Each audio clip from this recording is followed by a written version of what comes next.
महाराष्ट्राचा।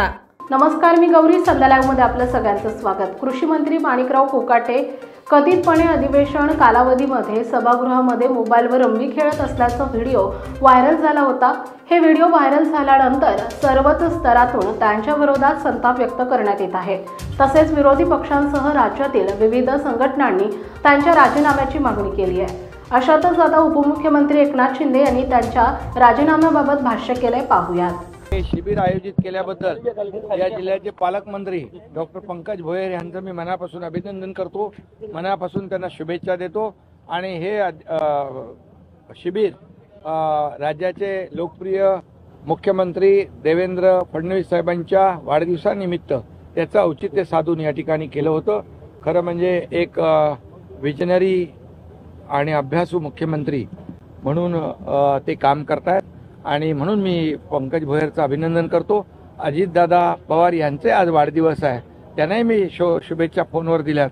अजितदादा देखील अतिशय शिस्तीने काम करणारे आमचे उपमुख्यमंत्री आहेत, वेळेवर खऱ्या अर्थाने सगळ्या गोष्टी ज्या आहेत वेळ पाळणारे आणि वेळेवर उपलब्ध होणारे, अतिशय शिस्तबद्ध असं काम करणारे अजितदादा यांचाही वाढदिवस आज आहे, त्यांनाही मनापासून शुभेच्छा देतो आणि पत्रकारांना पण शुभेच्छा देतो।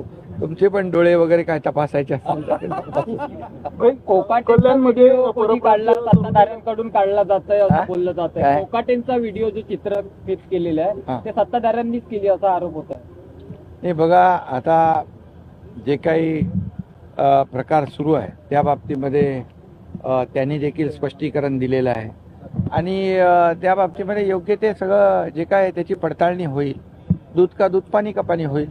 त्यामुळे एखाद्याला शेतकरी नाही तर शेतकरी आमचा अन्नदाता आहे, मायबाप आहे आणि म्हणून बळीराजा हा कायम सुखी, मगाशी मी भाषणात देखील म्हणालो, चांगला पाऊस पडू दे, बळीराजाला सुखी होऊ दे, चांगलं पीक येऊ दे आणि म्हणून नेहमी आम्ही बळीराजाच्याच साठी परमेश्वराकडे प्रार्थना करत असतो। आणि जर असं मला वाटतं तुम्ही त्यांनी जे काही काय म्हणाले, त्यांनी असे म्हणाले की शेतकरी भिकारी नाही, सरकार भिकारी असे ते बोलले।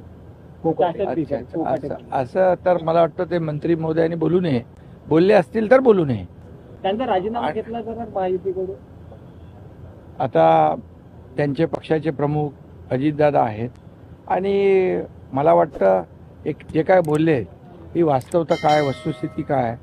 ताज्या आणि महत्त्वपूर्ण बातम्या पाहण्यासाठी आजच आमच्या संध्या लाईव्ह न्यूज चॅनलला YouTube वर सबस्क्राईब करा आणि बेल आयकॉन प्रेस करा।